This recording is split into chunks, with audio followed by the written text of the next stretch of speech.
ሰላም ጤና ይስጥልን ውድ አድማጭ ተመልካቾቻችን እንደምን ሰንብታችኋል? ይህ ገበያ ሚዲያ ነው። ፕሮግራማችን ከገበያ ሚዲያ ዘውትር ምሽት 3 ሰዓት ተኩል ላይ ወደ እናንተ የሚደርሰው ልዩ የፖድካስት ፕሮግራም ነው። በዛሬው የገበያ ሚዲያ ልዩ የፖድካስት ፕሮግራም እንደተለመደው ከኢትዮጵያ ብሔራዊ ጥቅምና ወሳኝ ከሆኑ የውጭ ግንኙነት ፖሊሲ ፍላጎቶቿ ጋር የሚገናኙ ትኩስ መረጃዎችን ይዘናል። እንደዚሁም በሀገር ውስጥ አንዳንድ ብሔራዊ ጉዳዮችን የሚመለከቱ አነጋጋሪ መረጃዎችን ይዘናል። ለማንኛውም ቆይታችሁ ከኛ ጋር ያማረ እንደሚሆን በመግለጽ ቀዳሚ ወዳደረግነው መረጃ ስናልፍ በአሰብ ወደብ ዙሪያ አዲስ የምስራች ተሰምቷል። እንግሊዝ ኢትዮጵያን ደግፋ ቆማለች። በአንጻሩ ኤርትራ በአፈቀላጤው በኩል ወደቡን በሊዝ ወይም በኪራይ ለመስጠት ፍላጎት አለኝ የሚል ሐሳብ ማንጸባረቁ ተሰምቷል። በእርግጥም ይሄ ጉዳይ እንዴት ይታያል? ኤርትራ ወደቡን በሊዝ አሊያም በድርድር ዓለም አቀፍ ሕግና ድንጋጌዎችን መሠረት ያደረገ አካሄድን በመከተል እሰጣለሁ ስትል የባህር በሩ ጉዳይ ላይ ማዘናጋት ለመፍጠር ወይስ በእርግጥ ኤርትራ ፈልጋ ነው ይሄን ያለችው? እንደዚሁም ኤርትራ የወደቡን ጉዳይ በዚህ መልኩ ከገለጸች በኋላ የኢትዮጵያ ባህር ኃይል በቀይ ባህር ላይ እንዲቋቋም ግን አልፈቅድም ስትል አፍርሰዋለች። ይህን ጉዳይ በስፋት እናየዋለን። በኢትዮጵያ ያሉት ውድ ማዕድናት ኢትዮጵያን ከመቼውም ጊዜ በላይ ተፈላጊ የአፍሪካ ሀገር እንድትሆን አድርጓታል። በዚህ ዙሪያ በርካታ ሀገሮች ከኢትዮጵያ ጋር ለመስራት ሙከራ እያደረጉ ነው። አሜሪካ ጭምር ከግብፅ ፊቷን ወደ ኢትዮጵያ ማዞሯ ተሰምቷል። እንደዚሁም ፈረንሳይና ጀርመንም እጃቸውን ወደ ኢትዮጵያ እያስገቡ ነው። በተለይም በባህር በሩ ዙሪያ ኢትዮጵያ የእኛን ጥቅም ካስጠበቀች የኢትዮጵያም ጥቅም እንዲጠበቅ አበክረን እንሰራለን ሲሉ መግለጻቸው ተሰምቷል። ለሻዕቢያ መንግሥት ከባድ የሆነ ስጋትን የፈጠረ ጉዳይ ነውም ተብሏል። ሳውዲ አረቢያ ደግሞ ኢትዮጵያና ኤርትራን እንደ አዲስ እንድታደራድር በእንግሊዝ መንግሥት በባህር በሩ ዙሪያ ጥያቄ ቀርቦላታል። ይህንንም ጉዳይ በሚመለከት በስፋት እናነሳዋለን። እንደዚሁም በኢትዮጵያ ውድ ማዕድናት ተገኝተዋል። እነኚህ ማዕድናት አሁን ላይ በተለያዩ አካባቢዎች እንደሚገኙ የሚያረጋግጥና እነኚህ ማዕድናት ወጥተውም ጥቅም ላይ እንዲውሉ የሚያደርግ ጥናት ስለመጠናቀቁም ተሰምቷል። ይህም ለኢትዮጵያ ታላቅ ብስራት ነው። ይህንንም መረጃ እንነግራችኋለን። ፈረንሳይና ኢትዮጵያ የፈጠሩት የእግረኛ ጦር ጥምረት አነጋጋሪ ሆኗል። እንደዚሁም ጅቡቲ ውስጥና ኤርትራ ውስጥ አዳዲስ እንቅስቃሴዎች መደረጋቸው መቀጠሉ ተሰምቷል። መፈንቅለ መንግሥት ሊደረግ የሚችልበት አጋጣሚም እንዳለ እየተሰማ ነው። እንደዚሁም ይህን ጉዳይ በሚመለከት የአሜሪካው አምባሳደር በተለይም በኢትዮጵያ የአሜሪካ አምባሳደር በመሆን ያገለገሉትና የኤርትራ መንግሥት ቀንደኛ ጠላት በመባል የኤርትራ መንግሥት የፈረጃቸው አምባሳደር ቲቦር ናዥ ብርጌድ ንሓመዱ ያሳየውን እንቅስቃሴና ቁርጠኝነት በማድነቅ በኤርትራ በእርግጥም የመንግሥት ሥርዓት ለውጥ እንደሚኖር የሰጡት ማረጋገጫ አነጋጋሪ ሆኗል። እነኚህንና ሌሎች ወሳኝ የሚባሉ ቀጠናውንና የኢትዮጵያን ብሔራዊ ጥቅም የሚመለከቱ ወሳኝ መረጃዎችን ለእናንተ ይዘን መጥተናል። ከዚህም በተጨማሪ ፕሬዝደንት ኢሳያስ አፈወርቂ በኢትዮጵያ ውስጥ ጉዳይ ለማብኳት ሲሞክሩ እሳቸው ላይ የተሴረባቸው መሆኑን የሚያሳይ ሌላም መረጃ እንደዚሁ ሰምተናል። በሌላ በኩል በኢትዮጵያና በኤርትራ መካከልም ምንም አይነት ጦርነት እንደማይኖር የቀድሞ የትግራይ ክልል ምክትል ፕሬዝደንትና የአሁኑ የጠቅላይ ሚኒስተር ዶክተር አብይ አህመድ የምስራቅ አፍሪካ አማካሪ ሚኒስተር አቶ ጌታቸው ረዳ ከመሃዲ ሐሰን ጋር በነበራቸው ቃለ መጠይቅ ገልጸዋል። ለመሆኑ ይህ ማለት ምን ማለት ነው? ከቃለ መጠይቁ ይህንን አጀንዳ በዋናነት በስፋት እናየዋለን። እንደዚሁም የጋዜጠኛ መሃዲ ሐሰንና የአቶ ጌታቸው ረዳ ፍጥጫ በቃለ መጠይቁ ውስጥ እንዴት ተንጸባረቀ? እነ ጸዳለ ለማ የአዲስ ስታንዳርድ አዘጋጅና ኤዲተር እንደዚሁም ፕሮፌሰር ሼትል ፕሮምቮል ምን አሉ? ይህንንም እንደዚሁ እናየዋለን። አብራችሁን ቆዩ። በቆይታችሁ በእርግጥም ታተርፋላችሁ። ለቻናላችን አዲስ የሆናችሁ ቻናሉን ሰብስክራይብ፣ ፕሮግራማችንን ደግሞ ላይክ እንድታደርጉ እየጋበዝኩኝ የምትሰጡን አዲስ ሐሳብ አስተያየት ካለ እንደዚሁ እንቀበላለን። ሐሳብ አስተያየት መስጠታችሁን ቀጥሉበት። በተለይም በላይቭ በሚተላለፈው ፕሮግራምም ላይ እንደዚሁ እንድትሳተፉም እየጋበዝናችሁ በአጠቃላይ በቆይታችን የምታተርፉ እንደሆነ እያመንኩኝ በቀጥታ ወደ ዕለቱ የገበያ ሚዲያ ልዩ የፖድካስት ፕሮግራም ተሻገርን።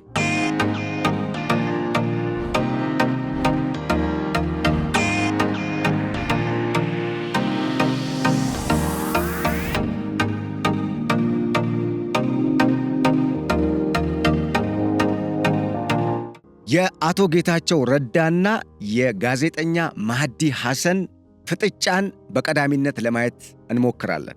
አቶ ጌታቸው ረዳ እንደሚታወቀው ከዚህ ቀደም በኢህአዲግ ዘመነ መንግሥት መጀመሪያ ላይ አስተማሪ ወይም የዩኒቨርሲቲ ሌክቸረር በመቀሌ ዩኒቨርሲቲ የሕግ ዲፓርትመንት ሄድ ሆነው አገልግለዋል።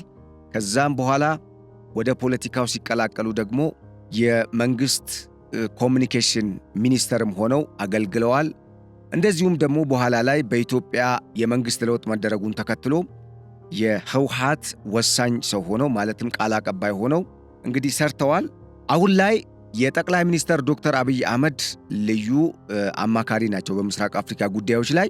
ይሄ ጉዳይ በተለይም የቀድሞ የትግራይ ጊዜያዊ አስተዳደር ፕሬዝደንትና የአሁኑ የጠቅላይ ሚኒስትር ዶክተር አብይ አህመድ የቅርብ አማካሪ የሆኑት አቶ ጌታቸው ረዳ በአልጀዚራ አንጋፋ ጋዜጠኛና ዲቤት አቅራቢ ወይም ደግሞ ሄድ ቱ ሄድ በተሰኘው በጣም ወሳኝ የሆኑ ቀጠናዊ ዓለም አቀፋዊና በተለይም ከታዋቂ ሰዎች ጋር የሚደረጉ ፖለቲካ ነክ የሆኑ ክርክሮችና ውይይቶች የሚደረግበት ወይም ሃርድ ቶክ የሚባለው የቃለ መጠይቅ አይነት የሚስተናገድበት ፕሮግራም ላይ ነው ጌታቸው ረዳ የቀረቡት። ከጋዜጠኛው የቀረበላቸው በርካታ ጥያቄ አለ። ይሄ በጣም አነጋጋሪ ኢንተርቪው በርካታ ሐሳቦች የተንጸባረቁበት ነው። መጀመሪያ ላይ አቶ ጌታቸው ረዳ ጠቅላይ ሚኒስትር አብይ አህመድ ይህንን ፈጽመዋል፣ ያን ፈጽመዋል፣ ትቀበላለህ ወይስ አትቀበልም የሚል አስገዳጅ የሆነ ወይም ፈታኝ የሚባል በተለይ ለባለስልጣናት ወይም ደግሞ በእሳቸው አይነት ቦታ ላይ ላሉ ሰዎች በጣም ፈታኝ የሚባል ጥያቄ ነበር የቀረበላቸው። ሁኔታዎች እንደሚለያዩና በትግራይ ሁሉም አይነት የጄኖሳይድ ወንጀሎች መፈጸማቸውን ያመኑበትን ንግግር ተናግረዋል። ይሁንና ግን ማን የፈጸመው እከሌን ያደረገው የሚለው ጉዳይ በሕግ መጣራት እንዳለበትና ያንንም የምናገረው እንደ ሕግ ባለሙያ ነው ሲሉም ተናግረዋል። ምክንያቱም እሳቸው የሕግ ባግራውንድን ያላቸው በዩኒቨርሲቲ ቆይታቸው ሕግን የተማሩት የሕግ ዲፓርትመንትም ሄድ ነበሩ። እናም ከዚህም በተጨማሪ የአቋም ለውጥን በሚመለከት ከሃዲኖት የሚባል ነገር አለ፣ ይህንን እንዴት ያዩታል የሚል ሐሳብ ቀርቦላቸው ነበረ ወይም ጥያቄ ቀርቦላቸው ነበረ። በተለያየ መልኩ የሚመለከት ሕዝብ ወይም ግለሰቦች አሊያም ደግሞ የህብረተሰብ ክፍሎች ቢኖሩም አሁንም ድረስ የምሰራው ግን ለወከለኝ ሕዝብ ጥቅምና የጋራ መግባባትን አገራዊ ሰላም እንዲመጣ ለማድረግ ነው የሚል ሐሳብን ሰጥተዋል። የዛ አይነት መልእክት ያለው ሐሳብን ሰንዝረዋል። ከዚህም በተጨማሪ የወልቃይትንም ጉዳይ በሚመለከት ጥያቄ ቀርቦላቸው እዛ ያለው አስተዳደር ይፍረስ ስትል መናገርህ ለምንድን ነው የሚለው ጥያቄ ቀርቦ የፌዴራሉ መንግሥት ፍላጎት አለው፣ ምክንያቱም የወልቃይት ጉዳይ በሕግ የሚታይ እንጂ በግለሰቦች ፍላጎት የሚታይ መሆን የለበትም የሚል አቋም በፌዴራሉ መንግሥት በኩል አለ ሲሉም የዛ አይነት መልእክት ያለው ሐሳብ ሰጥተዋል። እንደ አጠቃላይ የአቶ ጌታቸው ረዳ የአልጀዚራ ቃለመጠይቅ በርካታ ውዝግቦችን ያስነሳ፣ በርካታም ሐሳብ አስተያየቶች እንዲሰጡ ያደረገና መነጋገሪያ የሆነ ቫይራል ያደረገ ቃለመጠይቅ ነው። አሁን ላይ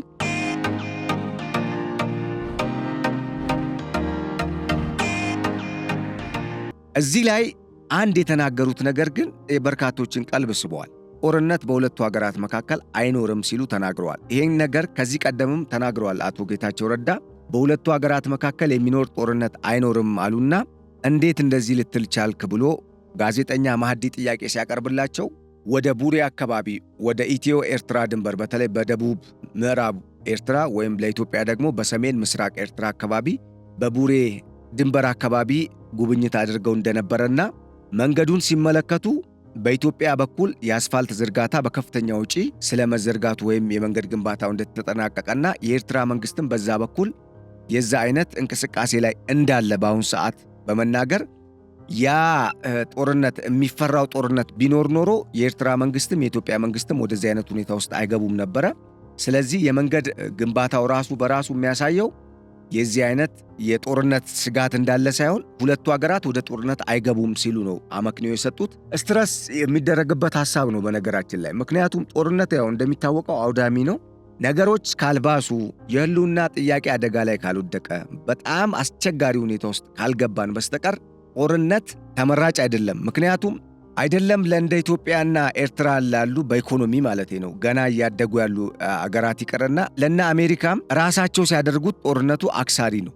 ሌላ ሲያደርገው ነው እነሱ አትራፊ የሚሆኑት። ምክንያቱም ወጪ ስለማያወጡና መሳሪያ እየሸጡ ገቢ ስለሚያገኙ ማለት ነው። እኛም እንደዚሁ ነን። ድሮን ማምረት ጀምረናል። የተለያዩ የጦር መሳሪያዎችን እያመረትን ነው የምንገኘው። ይሁንና ግን እነኚህን የጦር መሳሪያዎች ስንሸጣቸው እንጂ ኢኮኖሚያችን ማደግ የሚችለው ተመልሰን እዚሁ በራሳችን ጉዳይ ላይ ጥቅም አውለን ወይም ደግሞ ጥቅም ላይ እንዲውሉ አድርገን የውጭ ምንዛሬን ስናጣ አይደለም ተጠቃሚ የምንሆነው። በእርግጥ ያለንበት ሁኔታ እና ኢትዮጵያ እያቀረበች ያለችው ጥያቄ እንደ አጠቃላይ የህልውና ጥያቄ ወይም ደግሞ ሀገርን የማጽናት ከሀገር ኢኮኖሚና ማህበራዊ ፖለቲካዊ ጉዳዮች ጋር በእጅጉ በጥብቅ የተቆራኘ ጉዳይን መሰረት በማድረግ ነው። ያ ማለት ፍትሐዊ ነው የኢትዮጵያ ጉዳይ። ይሁንና ግን እድሎች ካሉ ወደ ሰላም የሚያስኬድ አዲስ እድል ካለ ያንን መጠቀሙ ክፋት የለውም። ምክንያቱም ከጦርነት ይልቅ ሰላም ይበልጣል፣ ከጥላቻ ይልቅ ወዳጅነት ይበልጣል፣ መዋደድ ይበልጣል፣ ከኪሳራ ይልቅ ትርፍ፣ ከመከፋፈል ይልቅ ደግሞ አንድነት ይበልጣል። ስለዚህ አቶ ጌታቸው የሰጡት አስተያየት ምንም እንኳን በቃለመጠይቁ ላይ እንደ ታዛቢ ኤክስፐርት ሆኖ የቀረቡት የአዲስ ስታንዳርዷ ጸዳለ ለማና የአዲስ ስታንዳርድ ኤዲተር ነች፣ ኤዲተር ኢን ቺፍ ኦፍ አዲስ ስታንዳርድ አይ ቲንክ ማጋዚን እና በኖርዌይ ዩኒቨርሲቲ ፕሮፌሰር የሆኑትና በተለይ በኢትዮ ኤርትራ ጉዳይ ስፔሻላይዝድ አደረጉ የተባሉት የምስራቅ አፍሪካ ቀጠናን በስፋት ያውቁታል የተባሉት ሰው ፕሮፌሰር ሼትል ትሮምቮል ምናሉ በትግራይ ያለውን ሁኔታ በሚመለከት ስምምነቱ መልካምና ተስፋ ሰጪ ቢሆንም እስካሁን ግን ፍትህን በማስፈን ረገድ በተግባር የታዩ ለውጦች የሉም የሚል ሐሳብ ነው የሰጡት። ይሁንና ግን በጣም የተገረምኩት ነገር ምንድነው? ስለ ፕሪቶሪያው ስምምነት አተገባበር ዙሪያ ወይም በአተገባበሩን በሚመለከቱ ዙሪያ ወይም በሚመለከቱ ጉዳዮች ላይ ሶፋር እስካሁን የተካሄዱ ርቀቶችንና የመጡ ለውጦችን ወይም የመጡ ፖዚቲቭ የሆኑ እድገቶችን አንድም አልጠቀሱ። በጣም ነው የተገረምኩት። ምክንያቱም ለውጦች አሉ፣ ግን ደግሞ ይሄ ይቀራል፣ ይሄ ነገር ይቀራል የሚል ሐሳብ መነሳት ነበረበት። ለማንኛውም ጸዳለ ለማም እንደዚሁም ፕሮፌሰር ሼትልም በትግራይ ያለው ሁኔታ አሁንም ሙሉ በሙሉ እንዳልተፈታ የገለጹበት ሁኔታ ነው ያለው።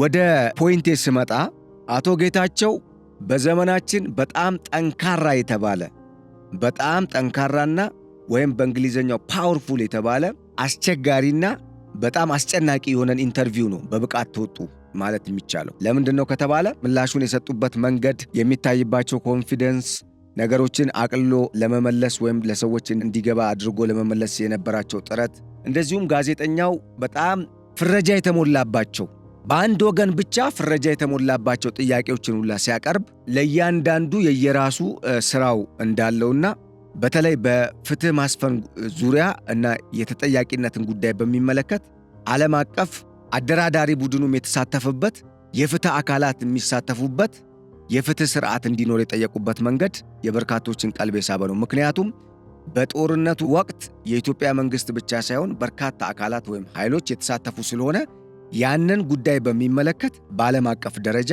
ጉዳዩ ዓለም አቀፋዊ ይዘት ያለው የፍትህ ማስፈን ስርዓት ወይም የተጠያቂነት ስርዓት እንዲሰፍን ጥያቄ ነው ያቀረቡት ወይም ደግሞ በፖዚቲቭነት ተነስቷል። ምንም እንኳን ጋዜጠኛው ፍረጃ የበዛበት ኦር ደግሞ በቀጥታ አንድ ወገንን ብቻ ጥፋተኛ ያደረገ ጥያቄና ድምደማ የተሞላበት አካሄድን የተከተለ ቢሆንም ማለት ነው። ነገር ግን ወሳኝ የሚባሉ በጣም ከዚህ ቀደም በርካታ የመወያያ አጀንዳ የነበሩ ጉዳዮች ግን በደንብ ተበጥረው ተነጽረው ወጥተውበታል በጥያቄ መልክ እና እነኛ የወጡበት ቃለ መጠይቅ ነው። እነኛ ጥያቄዎች ደግሞ ዌል አርቲኩሌትድ ቢሆኑም ነገር ግን ቢያዝዱ እንዳለ ሆኖ አቶ ጌታቸው ረዳን በደንብ የፈተኑ ነበሩ። ግን ደግሞ አቶ ጌታቸው ረዳ በብቃት መወጣታቸውን የሚያሳይ መልስ ነው የሰጡት። ምክንያቱም ለምሳሌ ለጥያቄዎቻቸው ትሬተር ነህ አንተ ከሃዲ ነህ ለሚል ቀጥተኛ ትችት የተሞላበት ማለት እንችላለን ቢያዝድ የሆነ ጥያቄ ሰዎች የፈለጉትን ቢሉ ትላንትና ከጠቅላይ ሚኒስትር አብይ ጋር ዛሬ አይደለም መስራት የጀመርነው። ምክንያቱም አንደኛ ከዚህ ቀደም ጓደኛ ነን፣ አሁንም ጓደኝነት አለን። በተጨማሪ ግን ከፕሪቶሪያው ስምምነት በኋላ የትግራይ ክልል ፕሬዝዳንት ሆኜ ስሰራ፣ ጊዜያዊ አስተዳደር ፕሬዝዳንት ሆኜ ስሰራ ከፌዴራሉ መንግስት ጋር እኮ እየሰራው ነበር። አሁን ወደዚህ መምጣቴ ካልሆነ በስተቀር አዲሱ ነገር ምንድን ነው? ቀድሞም እኮ አብረን እየሰራን ነው ሲሉ በጣም ተገቢና የጋዱን ዓለም እውነታ ያገናዘበ ንግግር መናገራቸው ወይም ምላሽ መስጠታቸውን የሚያሳይ ነው ተብሏል። ምክንያቱም እውነት ነው፣ እርግጥ ነው የጊዜያዊ አስተዳደሩ በፌዴራሉ መንግስት ይሁንታና በድርድሩ መሰረት ሁለቱ አካላት ያደረጉትን ድርድር ማዕከል አድርጎ ነው የተነገረው ወይም የተፈረመው። እናም የሁለቱ አካላት በስምምነቱ ፈራሚ የሆኑ የሁለቱ አካላትን ፍላጎት መሰረት አድርጎ ነው የጊዜያዊ አስተዳደሩ የተቋቋመው። ይሄ የጊዜያዊ አስተዳደር ደግሞ በወቅቱ የሚችለውን ከሰራ በኋላ በተለያዩ አሻጥሮች ቢነሳም ነገር ግን በትግራይ ያለውን ሁኔታ በሚመለከት እንደ አጠቃላይ ቀድሞውንም ከፌዴራል መንግስት ጋር ስንሰራ ነበረ። አሁን የተለየ ነገር የለም። አሁንም አቋም መቀየር ሳይሆን ሰላምን መፈለግ፣ ከውዝግብና ግጭት ሰላም ይበልጣል በሚል ወደ ሰላም የመምጣት ፍላጎት ካልሆነ በስተቀር አዲስ ነገር የለም ሲሉም የሰጡበት ሁኔታ ነው ያለው።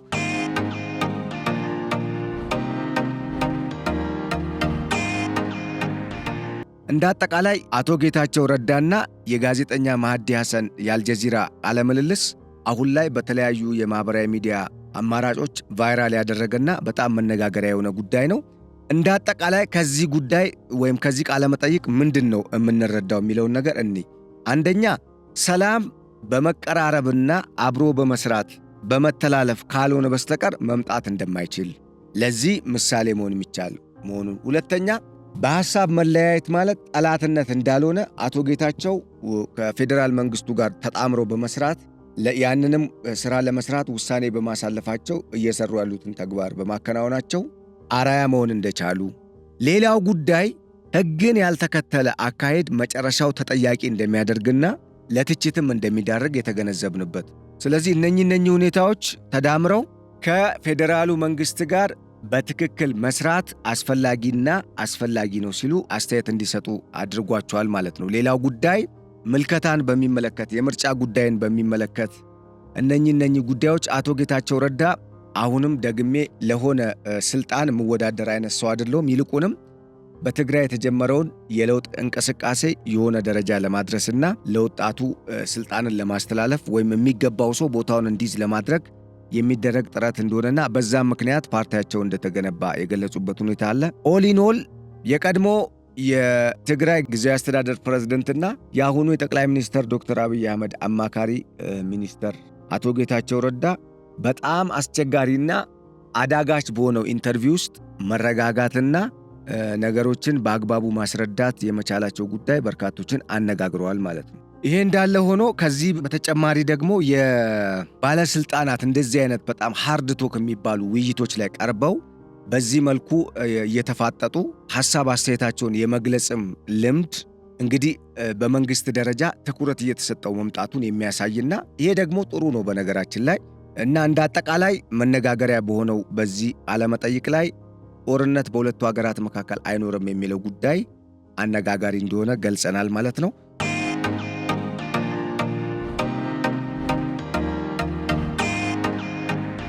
ወደ ሁለተኛው መረጃ ልለፍ። እስካሁን ኤርትራን ጨምሮ በቀጠናው የሚንቀሳቀሱ አንዳንድ አሸባሪ ቡድኖችን በመርዳት ትታወቃለች የተባለችው ኳታር አሁን ከደሙ ንጹህ ነኝ በሚል ከኢትዮጵያ ጋር አዲስ ጥምረት ፈጽማለች። የፈጠረችው አዲስ ጥምረት በኢትዮጵያና በኳታር መካከል ከዚህ ቀደም የነበረውን የሁለትዮሽ ግንኙነት የበለጠ ከማጠናከሩም በላይ ኢትዮጵያ በቀይ ባህር ቀጠና ላይ ሊገጥማት የሚችለውን የጸጥታ ስጋት በእጅጉ የሚቀንስ ነው ተብሏል። ለምንና እንዴት የሚለውን እንይ። ኳታር በጣም ትንሽየዋ የአረብ ሀገር ግን ደግሞ በሀብት ደግሞ በጣም ከፍተኛ የሆነ ሀብትን ያካበተች ወይም ቱጃር ከሚባሉ የአረብ ሀገራት መካከል በቀዳሚነት ከሚጠቀሱት ውስጥ ተርታ የምትመደብ ሀገር ነች። እንደሚታወቀው በዳህላክ ደሴቶች ላይ የከቢር ደሴት ትልቁን የዳህላክ ደሴትን ጨምሮ 2 ደሴቶች በኳታር ለሪዞርት አገልግሎት እንዲውሉ የተባለበት ሁኔታ ነበረ። አንዳንድ እንቅስቃሴዎችም ታይተዋል። ከዚህ ቀደም የኤርትራ መንግስት ከፍተኛ የሆነ የገንዘብ እጥረት ስላጋጠመው በሊዝ አንድን ደሴት ከዳህላክ ደሴቶች መካከል የተወሰኑትን ለሀገራት በሊዝ ሰጥቷል። ከዛም ቢሊዮን ዶላሮችን ለመቀበል ማለት ነው። አሁን ግን በኳታርና በኢትዮጵያ መካከል አዲስ ግንኙነት መፈጠሩ ምንድነው ጥቅሙ የሚለውን እንመልከት። እንግዲህ ጥቅሙ የኳታር መንግስት በዚህ ቀጠና ላይ ልክ እንደ ሳውዲ አረቢያና የተባበሩት አረብ ኤምሬትስ፣ እስራኤል ጭምር የበላይነትን ለመቆጣጠር በሚደረግ ግድድር ውስጥ ነው ያለው። አሁን የሱዳኑን አልቡርሃንን መንግስት የምትረዳና የሻቢያ መንግስትን የምትረዳ አገር ዛሬ ኢትዮጵያ ታዋጣኛለች ወይም ኢትዮጵያ ትሻለኛለች ብላ ከኢትዮጵያ ጋር ስምምነት መፈረሟ በመጀመሪያ ደረጃ ለኤርትራና ለአልቡርሃን መንግስት ብሎም ለግብፅ መንግስት ትልቅ የዲፕሎማሲ ኪሳራ ነው፣ ውድቀትን ነው የሚያሳየው። ምክንያቱም በአግባቡ አልያዙትም ማለት ነው፣ ግንኙነቱን ተበልጠዋል ማለት ነው በኢትዮጵያ በዲፕሎማሲ። በሁለተኛ ደረጃ ኢትዮጵያ ከዛ ስብስብና ጥምረት አንድ ስጋት ሊሆንባት የሚችልና አቅም ያለው ሀብታም አገር ወደ ራሷ መጣች። በሌላ አነጋገር ያንን ስጋት በመቅረፍ እንደገና ሌላ አቅም ወደ ራሷ ሳበች ማለት ነው። አሁን በኤርትራና በግብፅ በኩል በርካታ የአረብ ሀገራትን በማጣመር ኢትዮጵያ ላይ ጦርነትን ለመክፈት ነው ጥረት እየተደረገ ያለው። እንደ ተባበሩት አረብ ኤምሬትስና ኳታርን የመሰሉ ቱጃር የሚባሉ የአረቡ ዓለም ሀገራት ከጥቂት ሳምንታት በፊት በተለይ ኳታር ከኢትዮጵያ ጋር በተቃራኒን የቆመችው የሚሉ መረጃዎች ጭምር እየተነገረ ባለበት ጊዜ የኢትዮጵያ መንግስት ከኳታር ጋር የዚህ አይነት መግባባት ላይ መድረስ ለኢትዮጵያ ስኬት ብቻ ሳይሆን ከስኬትም በላይ ስኬት ነው። ምክንያቱም እዚህ ጋር እንድትገነዘቡ የምፈልገው ነገር ትልቅ ነገር አለ።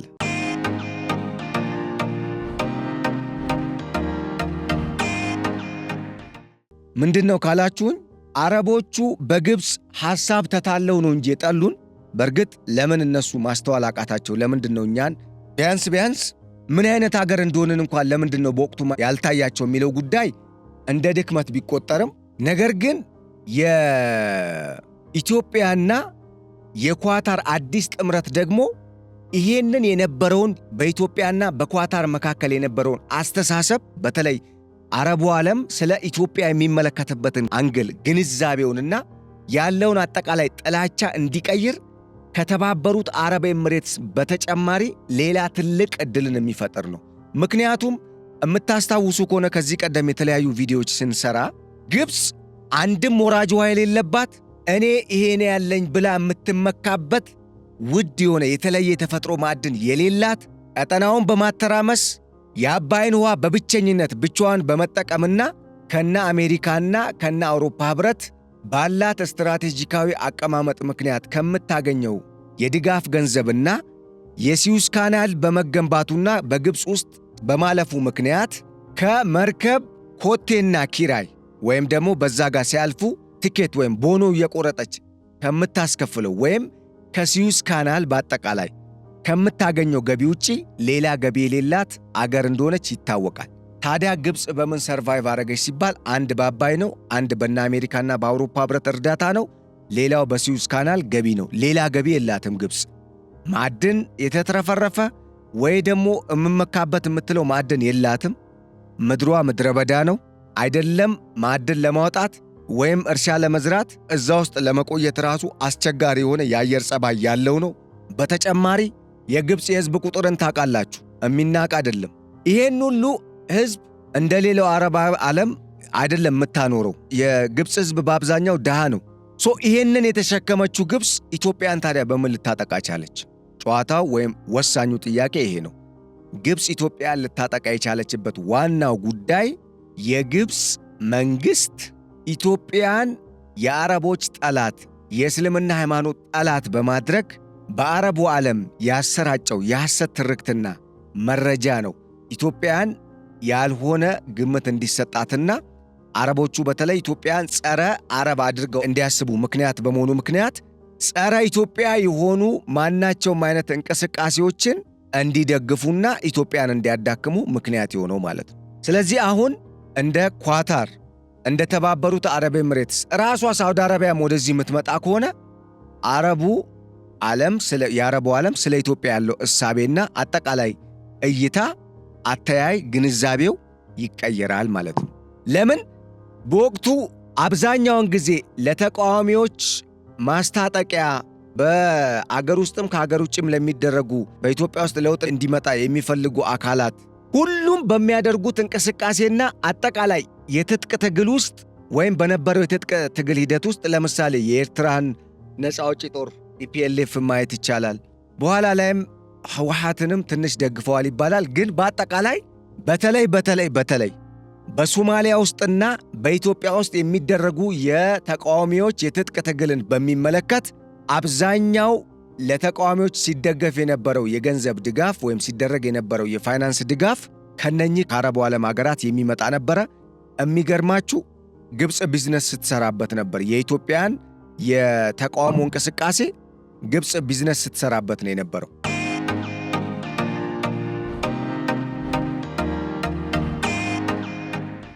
ግብፅ ምን አይነት ቢዝነስ ነው የምትሰራው?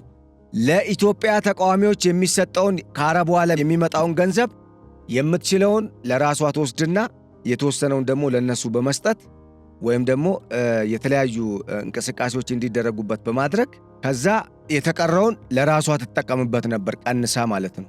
አንድ ማሳያ ለመስጠት የኤርትራ የነጻነት እንቅስቃሴ ሲጀመር ወይም ደግሞ ይሄ የትግል እንቅስቃሴ ሲደረግ የግብፅ መንግስታት አብዛኛውን ገንዘብ በተለይ ከአረቡ ዓለም ወደ አማጽያኖቹ ሲመጣ የነበረውን ገንዘብ ለናንተ ማሰልጠኛ ነው፣ ለናንተ እንደዚህ ማድረጊያ ነው በሚል በካይሮና በተለያዩ የግብፅ ግዛቶች ውስጥ በተለይ በካይሮ ቅርብ አቅራቢያ በሚገኙ አንዳንድ ግዛቶች ውስጥ ትምህርት ቤቶች፣ የመሰረተ ልማት፣ ሌሎች ግንባታዎችን ስታደርግበት ነው የቆየችው። ይህንን ተቃዋሚዎቹ ይናገራሉ አይናገሩም፣ ግን ፋክቱ ይሄ ነው። ምን ለማለት ፈልጌ ነው? ግብፅ ኢትዮጵያን ከማተራመስም በተጨማሪ ወይም ኢትዮጵያ እንድትተራመስ ወይም ኢትዮጵያ የጸጥታ ስጋት እንዲገጥማት ከማድረግም በተጨማሪ በኢትዮጵያውያን ተቃዋሚዎች ስም የሚመጣውን የአረብ ሀገራት የሚያደርጉትን ድጋፍና የፋይናንስ ማለት ነው፣ ሌሎች የዲፕሎማሲ ጫናን ለራሷ የውስጥ አቅም ግንባታ ስትጠቀምበት ነው የቆየችው እስካሁን። ይህንን ጉዳይ ብዙዎቻችን አንስተን ተነጋግረን አናቅም። ለተቃዋሚዎች አሁን ብዙ ጊዜ አንድ ነገር እናገራለሁ። የሻዕቢያ መንግስት ከግብፅ መንግስትም ይምጣ ከአረቡ ዓለምም ይምጣ ለተቃዋሚዎች የሚደረግን ድጋፍ ሙሉ በሙሉ አያደርግም። ግማሹን ለራሱ ወደ ራሱ ካዝና ነው የሚያስገባው።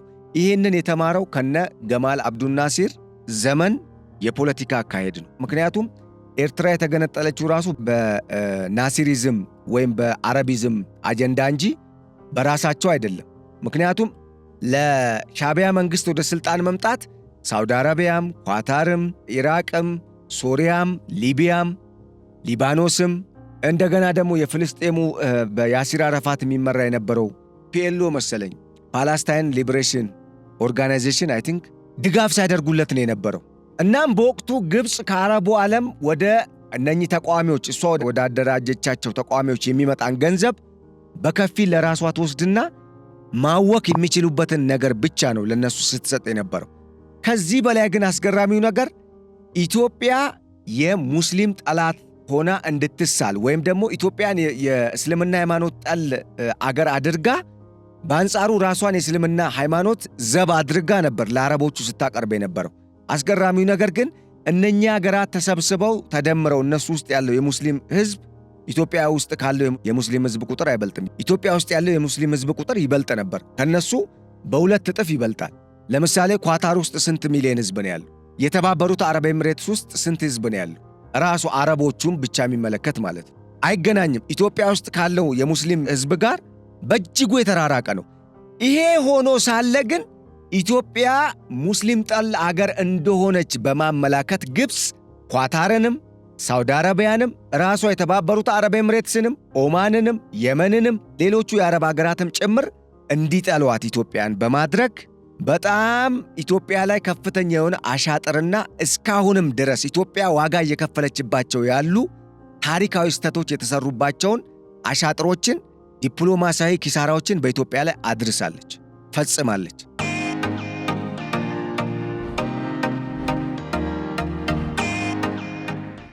ታዲያ አሁን ከኳታርና ከተባበሩት አረብ ኤምሬትስ ጋር አሁን ኢትዮጵያ ከአረቦቹ ጋር የጀመረችው እንቅስቃሴ ሰላማዊ የሆነ ግንኙነትን ለመፍጠር እያደረገች ያለችው እንቅስቃሴ እመኑኝ እንደ ግብፅ ያለ አሻጥረኛና ጸባጫሪ ሀገርን ድባቅ የሚመታ የዲፕሎማሲ ስኬትን የሚያመጣው። ግብፅ ተቀባይነት አሁንም እያጣች ነው። በቀጣይም ተቀባይነት እንዳይኖራት ነው የሚያደርገው። ለምን? ኢትዮጵያ ብዙ የምትሰጠው ነገር አላት። ለዚህ እኮ ነው ግብፅ ምንም የላትም ያልኳችሁ። ምን ትስጣቸው? እና አሜሪካ የሚረዷት እኮ ከግብፅ ማዕድን ስለሚያገኙ አይደለም፣ ወይ የሆነ የተለየ የቴክኖሎጂ ወይ የሳይንስ የምርምር ማዕከል ኖሯት እነሱን የምታስፈራራበት መሳሪያ እኮ ኖሯት አይደለም። ጀስት ስትራቴጂካዊ አቀማመጧና እዛ ጋር የሲዩዝ ካናል አለ። የትኛውም አሸባሪ ወደዛ አካባቢ መጥቶ የዛን ቀጠና ሰላምና ደህንነት እንዳያናጋ ጥበቃ ታደርጋለች ነው። በዛ ነው የመሳሪያ ድጋፍም የሚያደርጉላት በየዓመቱ። ኢትዮጵያ ጋር ስንመጣ ግን ኢትዮጵያ ማዕድኖች አላት፣ በርካታ የተፈጥሮ ሀብት አላት። ውሃ አላት፣ ንጹህ ፍሬሽ ወተር ለመጠጥ ውሃ መዋል የሚችል ሰፊ የሆነ ለምቶ ደግሞ በጣም ብዙ ምርት ማምረት የሚችል ወይም የሚሰጥ ፈርታይል የሆነ መሬት አላት። ውሃ አላት፣ የተፈጥሮ ሀብት አላት። የሚገርም የአየር ንብረት ጸባይ አላት። የአፍሪካዋ ገነት ኢትዮጵያ።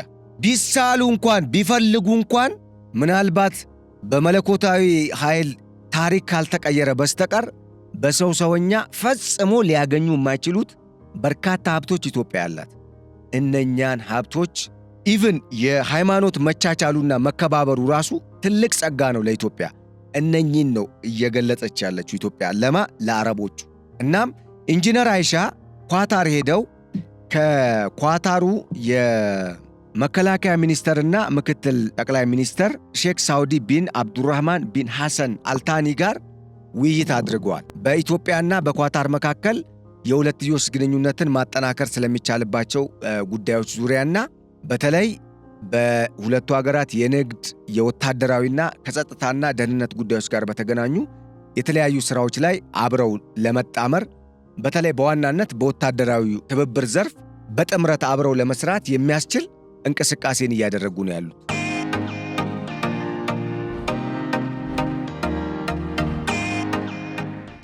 እዚህ ጋር ግን አንድ አስገራሚ ነገር ልንገራችሁ። ለሁላችሁም ወይ ለአብዛኞቻችሁ ላይመስላችሁ ይችላል። ኢትዮጵያ ኳታርና እስራኤልን ልታስታረቅ ነው። ኢትዮጵያ ኳታርና እስራኤልን አስታረቀች ማለት በዚህ ቀጠና ላይ ምን ሊፈጠር እንደሚችል አስቡት። ኢራን ከኳታር ጋር ያላትን ግንኙነት ታውቃላችሁ። ኢራንን ለማግኘት ኳታርን ይጫኑ ነው የሚባለው። አሁንም ኢራንን ለመያዝ ወይም ከኢራን ጋር ሰላምን ለመፍጠር ከኢራን ጋር ለመስራት ኳታርን ይጫኑ ነው የሚባለው። አብዛኞቹ የምዕራቡ ዓለም ሀገራት እንዲህ ያሉ ነው የሚቀልዱት። እንዲህ የተባለላት አገር ከኢትዮጵያ ጋር የሁለትዮሽ ግንኙነት መስርታለች ሲባል ከዚህ በፊት ስላልነበረ አይደለም። አሁን በተፈጠረው ግብፅ የታላቁ የኢትዮጵያ ህዳሴ ግድብ ከተገነባ በኋላ ኢትዮጵያ ላይ የከፈተችውን ዘመቻና ግንባታው ከመጠናቀቁ በፊት ላለፉት 14 ዓመታት በኢትዮጵያ ላይ ስታደርግ በነበረው የተለያዩ ጫናዎችና ሴራዎች ተባባሪ የነበሩ አገራት አሁን ወደ ኢትዮጵያ መጥተዋል እያልናችሁ ነው ያለነው። ታዲያ ይሄ ታሪክ ቀያሪ ነው አይደለም? ታሪክ ቀያሪ ነው። ለምን? በቀይ ባህር ቀጠና ላይ እነኚህ አገራት የሚኖራቸው ተጽዕኖ ቀላል የሚባል አይደለም። ቢኮዝ ዓለም ላይ ማይት ኢዝ ፓወር። አሁን የሚሰራው ዓለም ላይ ገንዘብ ነው፣ አቅም ነው፣ ኢኮኖሚ ነው፣ ወታደራዊ አቅም ነው። ዲፕሎማሲም እኮ በንግግር የሚያምረው ግሬስም የሚኖረው ካሪዝማቲክ የሚባልም ዲፕሎማት እኮ የሀገሩን ኢኮኖሚ የሀገሩን ተጽዕኖ ፈጣሪነት፣ ወታደራዊ አቅም፣ የደህንነት አቅም፣ አጠቃላይ ኢኮኖሚያዊ እድገትን መሰረት አድርጎ ነው። ስለዚህ በዚህ መስክ እነኚህ ሀገራት በኢትዮጵያ ላይ ሲያደርሱ የነበሩት ጫና ቀላል አይደለም። አሁን ግን አምላክ ይወቁትም አይወቁትም በተዘዋዋሪ ለሰሯት ስህተት ኢትዮጵያን እንዲከፍሏት እያደረገ ነው። ለምን ከተባለ እነኚህ ሀገራት ከኢትዮጵያ ጋር ተጣምረው ቀድሞ ከነሱ ጋር ተጣምሮ ኢትዮጵያን ሲወጋ፣ ኢትዮጵያን ሲያዳክም፣ ከቀይ ባህር እንድትገለል በውስጥ ደግሞ ኢኮኖሚዋ አድጎ ጋዝ ወጥቶ ነዳጅ ወጥቶ የማዳበሪያ ፋብሪካ ሰርታ ህዳሴ ግድብን የመሰሉ የተለያዩ ግድቦችን ገንብታ ራስ ህዳሴንም ገንብታ መስኖዋ ለምቶ ልማት በኢትዮጵያ ላይ አብቦ ኢትዮጵያ አድጋ ወጥታ እንድትታይ ስለማይፈልግ በርካታ የሆኑ የደም መፋሰስ የተመዘገበባቸው አውዳሚ የሆኑ የእርስ በርስ ጦርነቶች በኢትዮጵያ ውስጥ እንዲከሰቱ አድርገው ነበር። ያ ጊዜ አሁን እየተቀየረ ነው እያልናቸው ያለ ነው። ስለዚህ በኢትዮጵያና በኳታር መካከል የተፈጠረው አሁናዊ ግንኙነት ከዚህም ባለፈ ኢትዮጵያ የቀይ ባህር ቀጠናን ለማግኘት የምታደርገውን ጥረት የሚያግዝ ቀድሞ በኢትዮጵያ ውስጥ ከተለያዩ ከራሳቸው የአረቡ ዓለም ሀገራት ከሚገኝ የፋይናንስ ፈሰስ ያንን ፋይናንስ ፈሰስ በመጠቀም ኢትዮጵያን ለማተራመስ ሽብርተኛ ሲያደራጁ የነበሩ ኃይሎችም እጃቸው ወይም የገቢ ምንጫቸው የደረቀበት እጃቸው የተቆረጠበትን አካሄድ ነው ኢትዮጵያ ሄደችው። አሁን በኳታርና በኢትዮጵያ መንግስት መካከል የሁለትዮሽ የወዳጅነት ግንኙነት መጀመሩ ከወትሮ በተለየ መልኩ ማለቴ ነው መጠናከሩና ሁለቱ ሀገራት በጸጥታና ደህንነት በወታደራዊ ዘርፍ አብረው ለመስራት መስማማት ላይ ስለመደረሱ ኳታርና ፈረንሳይም የፈረንሳይ መንግስት ጭምር ለኢትዮጵያ በምስራቅ አፍሪካ ቀጠና በተለይም በቀይ ባህር በር ቀጠና ላይ የሰላምና ደህንነት ሁኔታን እንድታስጠብቅ ኢትዮጵያ ስለመመረጧ አመላክተዋል። ይሄ ለኢትዮጵያ በጣም ከፍተኛ ድል ነው። ምክንያቱም ይሄ ጉዳይ ከነ ሳውዲ አረቢያ ከነ ተባበሩት አረብ ኤሚሬትስ ከነ ኳታር ጭምር ከሌሎቹም የአረብ ዓለማት አገራት ጋር ከማጋጨት ይልቅ ኢትዮጵያን ወደ መጠናከር ያመጣታል ይሄ በሁለቱ ሀገራት መካከል የሚፈጠረው ግንኙነት። ምክንያቱም ቀድሞ የነኚህን ሀገራት ሀብት በመጠቀም ኢትዮጵያን ሲወጋ የነበረን አካል አሁን ከኢትዮጵያ ጋር በገባበት ጠላትነት አናግዝም ብለው ከኢትዮጵያ ጎን ቆሙ ማለት ታሪክ ራሱን ሲደግም ተገልብጦ ማለት ነው። ታሪክ ተገልብጦ ራሱን ደገመ። ምን ማለት ነው? በቀደመው ጊዜ እነሱ ከግብፅ ጋር ነበር የተሰለፉትና ኢትዮጵያን ሲወጉ የነበሩት። አሁን ደግሞ ታሪክ ተገለበጠና ወደ ኢትዮጵያ ጎን ሆነዋል። ለራሳቸው ጥቅም ሲሉ ነው። በነገራችን ላይ ኢትዮጵያ ውስጥ መሬት አለ፣ እርሻ አለ። እነሱ ፍሬሽ ነገር ይፈልጋሉ። አታክልትም፣ ፍራፍሬም፣ የተለያዩ የግሪን ቬጂቴብልስ ይፈልጋሉ አረቦቹ።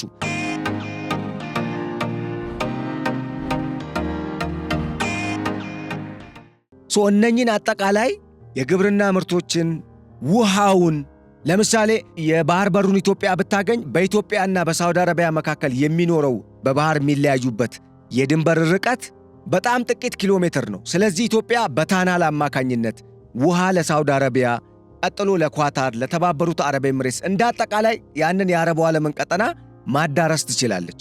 ድሮ ግን የታሰበው ምንድነው? ከግብፅ የአባይ ውሃ ወደ ግብፅ ይሄዳል። ያ ውሃ እዛ ይታቆራል። ከዛ ያንን ውሃ ወደ እነኛ አረብ ዓለም ሀገራት ለመሸጥ ነበረ። አሁን ቀላሉ መንገድ ይሄ ሆኖ ሳለ ለምን ዙሪያ ጠምጥም እንሄዳለን ነው? ይሄ እኮ ነው በቃ።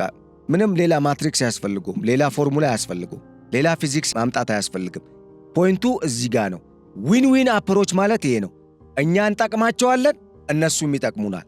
እኛ አንጎዳቸውም፣ እነሱ ላይ የሚተባበር ጠላትን አንደግፍም። አት ሴም ታይም እነሱም እኛ ላይ የሚተባበር እኛን ሊወጋ የሚፈልግ ጠላትን አይተባበሩም። ኳታርና ኢትዮጵያ ከሰሞኑ የተስማሙት ይህንን ነው። ልክ የተባበሩት አረብ ኤምሬትስና ኢትዮጵያ እንደተስማሙት። አንድ ጥያቄና አንድ ስጋት አለኝ።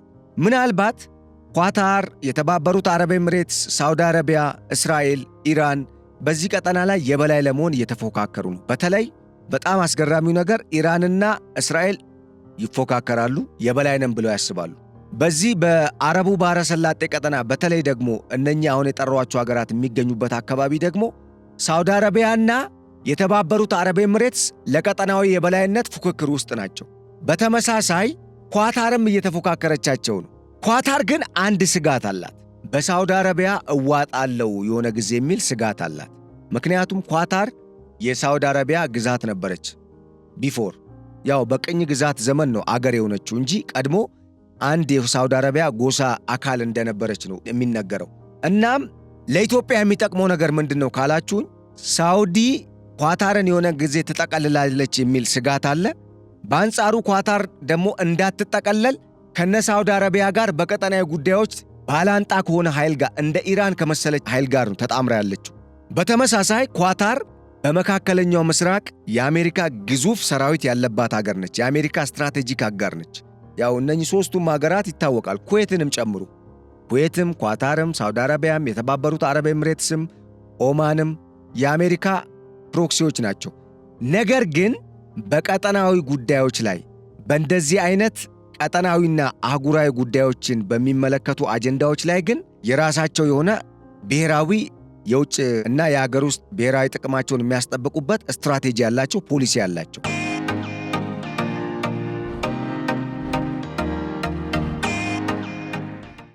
ምንድነው እዚህ ጋር የምንረዳው? ኳታር ወደ ኢትዮጵያ ስትመጣ ከሳውዲ አረቢያ ይልቅ ከተባበሩት አረብ ኤምሬትስ ጋር እንደምትጣመር ወይም በቅርበት መስራት እንደሚቀላት ያመላከተ ነው። ለምን? ከሳውዲ አረቢያ ጋር ትውጠኛለች የሚል ስጋት አላት። ልክ አሁን ሻቢያ ኢትዮጵያ ትውጠኛለች ብሎ እንደሚበረግገው ማለት ነው።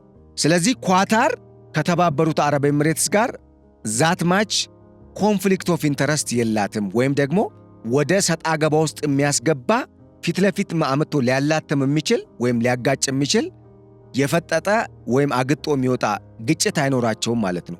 ኢንተርምስ ኦፍ ይሄ የቀጠናውን ጉዳይ ለምሳሌ የምስራቅ አፍሪካ ጉዳይንም የቀይ ባህር ጉዳይንም እንደዚሁም አጠቃላይ ኢኮኖሚያዊ ጉዳዮች በሚመለከት ቢኮዝ ለኳታር ዋና ትሬት የምትባለው የአገር ስጋት የምትባለው ሳውዲ አረቢያ ነች። ስለዚህ አሁን ነገሩ ግልጽ እየሆነላችሁ ይመስለኛል። አሁን ምንድነው የኃይል አስተላለፉ እየተለየ ነው ማለት ነው። ለምን ከተባለ የተባበሩት አረብ ኤምሬትስ ከአረብ አገራት መካከል ከኳታር ጋር ትጣመራለች። which means አሁን ኳታር ከተባበሩት አረብ ኤሚሬትስ ጋር ተጣምራ ስትሰራ በደንብ እያስተዋላችሁ ከእስራኤል ጋር ያላትንም ግንኙነት ታርቃለች፣ ወደ ሰላም ይመጣል ማለት ነው። በእርግጥ ከእስራኤል ጋር ያላት ግንኙነት ከዚህ በኋላ በእስራኤል መንግስት ምንም አይነት ጥቃት እንዳይፈጸም ከየትኛውም አካባቢ ጥቃት እንዳይፈጸምባት ከአሜሪካ መንግስት ጋር አዲስ ወታደራዊ ስምምነት ተፈራርማለች። የአሜሪካ መንግስት ጋራንቲ እንደሚሰጥ አረጋግጧል። ያ ስጋት የለባትም። ያም ቢሆን ግን የባለፈውም ቁርሾም ብትሆን አገር ስለሆነ የተደፈረው እንደ ቀልድ የሚታይ ነገር አይደለም። ስለዚህ ያንን ጋፕ ለመሙላት ኢትዮጵያና የተባበሩት አረብ ኤሚሬትስ ይሰራሉ ማለት ነው፣ አሜሪካን ጨምሮ። ቢኮዝ አሜሪካ የምትፈልገው በዚህ ቀጠና ላይ እስራኤል ጠላት እንዳይበዛባት፣ እስራኤል ከአረቦቹ ጋር በሰላም እንድትኖር ነው። የአብርሃም አኮርድ የተባለው ፕሬዝደንት ዶናልድ ትራምፕ በመጀመሪያው ተርማቸው ይዘውት መጥተው የነበረው የሰላም ስምምነት እኮ የዚሁ አካል ነው። የተባበሩት አረብ ኤሚሬትስ ፈርማለች። ሳውዲ አረቢያ በአብርሃም አኮርድ ላይ ችግር የለብንም ብለዋል። ራሱ ኤምቢሲ መሐመድ ቢን ሰልማን የሳውዲው ክራውን ፕሪንስ ምን አለ? አልጋወራሹ ዋይት ሃውስ አሁለታ የኦቫል ኦፊስ ውስጥ ሲነጋገሩ የአብርሃም አኮርድ ላይ እኛ ችግር የለብንም፣ አስፋራስ የሁለት አገራት የሚለው እሳቤ ሁለት አገራት የሚለው ሶሉሽን ዘቱ ስቴት ሶሉሽን የሚባለው በእንግሊዘኛ በእስራኤልና በፍልስጤሞች መካከል ያለው ግንኙነት በዛ መልኩ ከተቃኘ እኛ ችግር የለብንም ብለዋል። ስለዚህ አሁን አረቡ ዓለም ከእስራኤል ሰላም እንዲፈጠር ስለሆነ አሜሪካ የምትፈልገው በዚህ ውስጥ ትረዳለች።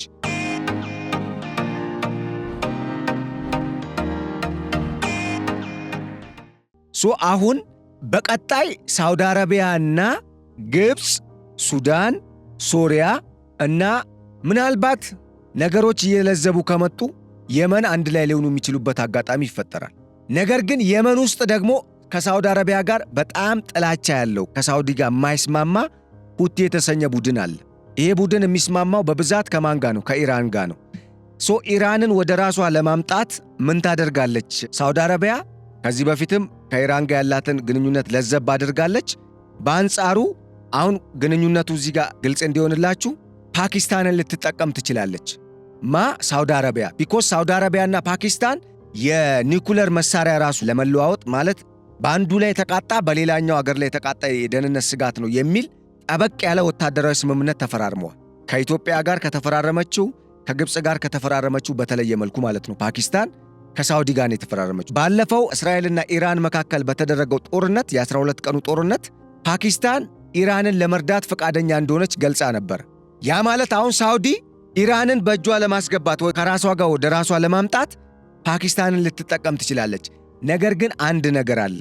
በምንም ተአምር ኢራንና ሳውዲ አረቢያ የማይግባቡበት ነገር ቢኖር የሃይማኖታዊ አይዲዮሎጂና የመንግስት አይዲዮሎጂ ልዩነት አላቸው። በጣም የማይታረቅ እነኛ ሺያዎች ናቸው፣ እነኚህ ሱኒ ናቸው። አንድ ሁለተኛ የመንግስት አወቃቀራቸው አይገናኝም። ሶስተኛ ነገር ራሷ ሳውዲ አረቢያ ራሱ ኢራንን እንደ ስጋት ነው የምትቆጥራት። ይሄ ስለሆነ አሁን ምንድነው ሊሆን የሚችለው? ነገሮች ወደ ሰላም የሚመጡ ከሆነ ሳውዲ አረቢያ አሁንለታ 35 የአሜሪካን F-35 A እና B ጀቶችን ስትገዛ አንድም ስጋቴ ኢራን ነች ብላ ስለሆነ የገዛችው የተባበሩት አረብ ኤሚሬትስ፣ ኳታርና ኢራን ወደዚህኛው ምድብ የሚመጡበት። ይሄን ስል ግን ዶናልድ ትራምፕ እንዳሉትም ኢራን በቅርቡ ስምምነት ልትፈርም የምትችልበት አጋጣሚ ካለ ምንም ችግር የለም፣ ክፍት ነው በሩ ብለዋል። ያ ማለት ምንድነው? እዚህ ጋር በምስራቅ አፍሪካ ቀጠናዊ ጉዳዮች ነው፣ ዓለም አቀፍ ጉዳዮችን አለ ምን እያወራ ያለሁት። በዚህ በምስራቅ አፍሪካ እና በቀይ ባህር ቀጠናዊ ጉዳይን በሚመለከት እነኛ ሀገራት ተጣምረው አብረው ሊሰሩ የሚችሉበት አጋጣሚ ሊኖር ይችላል ማለት ነው። ቢኮዝ የቀጠናውን ሁኔታ በመዘወሩ ረገድ ተፎካካሪ ኃይላት ስለሆኑ ማለት ነው።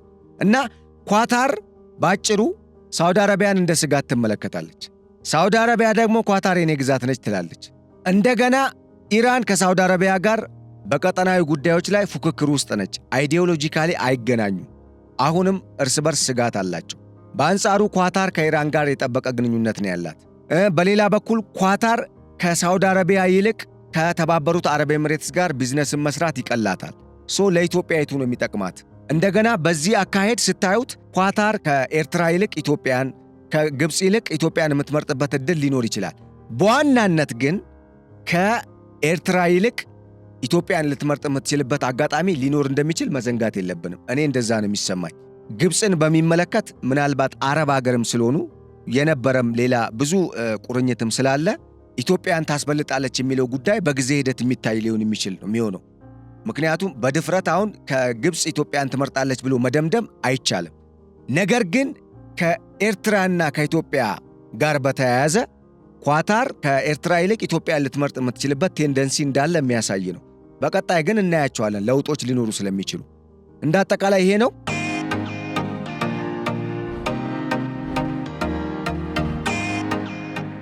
በአሰብ ወደብ ዙሪያ አዲስ የምስራች ተሰምቷል። እንግሊዝ በአሰብ ወደብ ዙሪያ ኢትዮጵያን ረድታለች፣ ከኢትዮጵያ ጎን እንደምትቆም አስታውቃለች። በጂ20 ስብሰባ ላይ ነበር ይሄ የተደረገው። ከጠቅላይ ሚኒስትር አብይ አህመድ ጋር የተወያዩት የእንግሊዙ ጠቅላይ ሚኒስትር ሰር ኬር ስታርመር ከዚህ ቀደም ከነበረው አቋማቸው ተንሸራተዋል። ማለትም ኢትዮጵያ ላይ ይዘውት ከነበረው አቋም ለወጥ ብለው ኢትዮጵያን መደገፍ ጀምረዋል። በእርግጥ በፊትም ያሉት በሰላማዊ መንገድ ፍቱት ነው። አሁን ደግሞ የአሜሪካ መንግስት ባጠናው ጥናት መሰረት የኢትዮጵያ የባህር በር ጥያቄ ተገቢነቱ ስለተረጋገጠ ከኢትዮጵያ ጋር ቆመዋል። ኤርትራ ታዲያ ምን አመጣች? ከሰሞኑ የፈረንሳይና የኳታር መንግስት፣ የእንግሊዝ መንግስት፣ በዋናነት የፈረንሳይና የአሜሪካ መንግስት ከኢትዮጵያ ጋር ወታደራዊ ጥምረት መፍጠራቸውን ተከትሎ ሻዕቢያ መንሸራተት ጀምሯል። ምን አለ ትላንትና? በአሰብ ወደብ ዙሪያ ወደቡን በኪራይና በሊዝ መጠቀም ይቻላል፣ ችግር የለብንም። የባህር በሩ ጉዳይን በሚመለከት ባህሩ ላይ ግን የባህር ኃይል ማቋቋም አይቻልም ሲል እንደው ትንሽዬ የሆነ በጣም ጠንካራ ያልሆነ ያው አልሸሹም ዞር አሉ የሚባልም ቢሆን ጠንካራ ያልሆነ ግን ለዘብተኝነት የተሞላበት ተቃውሞም ያለበት መግለጫን ሰጥቷል። መለሳለስ አይመስላችሁም? ከሰሞኑ ከሰማነው መግለጫ ይመስላል። ምክንያቱም እንግሊዝ ለሳውዲ አረቢያ ኢትዮጵያና ኤርትራን በድጋሚ እንድታደራድር ጥሪ አቅርባለች። ከዚህ ቀደም የአሜሪካ መንግስት ነበር ጥሪ አቅርቦ ሁለቱ ሀገራት ድርድር ጀመሩ። መጨረሻ ላይ የኢሳያስ አፈወርቂ መንግስት ነው በነገራችን ላይ ሳውዲን አደራድርኝ ያለው። ከዛ ኢትዮጵያ ምንም ችግር የለም ብላ አትመጣም፣ ምክንያቱም ኢትዮጵያ ከተባበሩት አረብ ኤምሬት ስለሆነች ሳውዲ አረቢያ የምታቀርብላት ተደራደሩ ጥያቄ አትቀበልም ብሎ ነበር የሻዕቢያ መንግስት የገመተው። ኢትዮጵያ ወዲያው ኢሚዲየትሊ ተቀበለች፣ ስብሰባው ላይ ተሰየመች። ነገር ግን በሦስተኛው ዙር የሻዕቢያ መንግስት የልዑክ ቡድን አልተገኙም። የሳውዲው የውጭ ጉዳይ ሚኒስተርም ቢሞክሩም ገና ለስብሰባው የሚሰየመው ለድርድሩ የሚሰየመውን አጀንዳና ሰው እየመረጥን ነው አሉ። በኋላ በዛው ቀረ። አሁን እንግሊዝ ሳውዲ አረቢያ ያንን ድርድር በድጋሚ እንድትጀምረው ጠይቃለች። በአንጻሩ የሻዕቢያ መንግስት ደግሞ ወደቡን በንግድ ኪራይና በሊዝ እሰጣለሁ፣ ነገር ግን በአሰብ ወደብና በደቡባዊ ቀይ ባህር አካባቢ ወይም ቀጠና የባህር ዳርቻዎች ላይ የሚኖር ወይም የሚቋቋም የባህር ኃይል የለም ሲል መግለጫ ሰጥቷል። ይሄ እንዴት ይሆናል አላቅም። ምክንያቱም የእኛ ጥያቄ አታንሻፉብን፣ የባህር በር ጥያቄ ነው። በባህር በር ውስጥ 4ም 5ም 10ም ወደብ ሊኖር ይችላል። ኢትዮጵያ ወደብ ብቻ አይደለም፣ ወደብማ ይኸው እያገኘች አይደል? የኢትዮጵያ መሰረታዊ ጥያቄ ከኔ ህልውና ጋር የሚገዳደር የጸጥታ ስጋት ተጋርጦብኛል። የህዝብ ቁጥሬ በጨመረ ቁጥር ኢኮኖሚው የሚፈልገው መስተናገድ የሚፈልግበት መንገድ እየተለየ መጥቷል። ይሄ የዓለም አቀፍ ሁኔታም እውነታ ነው። ስለዚህ የባህር በር ነው። ይሄ የባህር በር ደግሞ የኔ ነው፣ የሰው አይደለም የጠየቅኩት ነው። የሻዕቢያ መንግስት ግን ስቲል ጉዳዩን ወደ አሰብ ወደብነት ለማሳነስ እየሞከረ ነው ያለው። እውነታዎች በዚህ መልኩ እየመጡ ነው። በቀጣይ ድርድሮች ሊኖሩ ይችላሉ። ኢትዮጵያም በደቡብ ምስራቅ ኢትዮጵያ ውስጥ እንደ ከፍተኛ የብረት ክምችት ሊቲየም፣ ታንታሌም፣ ኒኬል እንደዚሁም ማግኒዚየም በስፋት መገኘቱን እንግዲህ ይፋ አድርጋለች በማዕድን ሚኒስቴር በኩል። ይሄ እነ ፈረንሳይ እነ አሜሪካ እየቋመጡ እንዲመጡ አድርጓቸዋል። ዩራኒየምም በኢትዮጵያ በስፋት ተገኝቷል። ይሄ ደግሞ በእርግጥም የአውሮፓ ህብረት ሀገራት አሁን ላይ ከኢትዮጵያ ጋር እየፈጠሩት ላለው ስምምነት ዋና መሰረት እንደሆነም ተነግሯል። እንግዲህ እነኚህን ነገሮች ተጠቅመን እኛ ብሔራዊ ጥቅማችን ብቻ ይጠበቅልን፣ የባህር በሩ ይሰጠን፣ ይመለስልን፣ ይከበርልን መብታችን፣ የኢትዮጵያ ሉዓላዊነትም ይከበር ነው የኛ ጥያቄ። ይህንን ደግሞ በውድም ሆነ በግድ እንደሚደረግ የሚያሳይ አዳዲስ ለውጥ እየመጣ ነው። እንዳጠቃላይ አሁን የመጣው ለውጥ ምንድነው? በሻዕቢያ መንግስት በኩል ምንም ከኢትዮጵያ ጋር አልደራደርም፣ ጦርነት ብቻ ነው ምናምን ሲዝት የነበረው መንግስት አሁን በሊዝ እሰጣለሁ ብሏል። ነገ ከነገ ወዲያ ደግሞ ሌላ ነገር ልንሰማ እንችላለን። ለማንኛውም ይሄ ነው የዛሬው የፖድካስት ዝግጅታችን። እስካሁን የተከታተላችሁትን ይመስል ነበር። በቀጣይ በሌሎች ጉዳዮች ዳግም ወደ እናንተ እስክንመለስ ለዛሬ የሰማችሁትን እንግዲህ ተወያዩበት፣ ተነጋገሩበት። ከሰማችሁት ደግሞ ብዙ ቁም ነገሮችን እንዳተረፋችሁ ተስፋ አደርጋለሁ። በቀጣይ በሌሎች ርዕሰ ጉዳዮች እንደዚሁም በቀጠናዊ የኃይል አስተላለፍ ስርዓት ውስጥ የሚታዩ ለውጦችን በሚመለከት እንደዚሁም የኢትዮጵያን ብሔራዊ ጥቅም የተመለከቱ ሌሎች አዳዲስና ትኩስ ወቅታዊ መረጃዎችን ይዘን እስክንመጣ ለአሁኑ በዚሁ ተሰናበትናችሁ። ቸር ሰንብቱልን። ሰላም።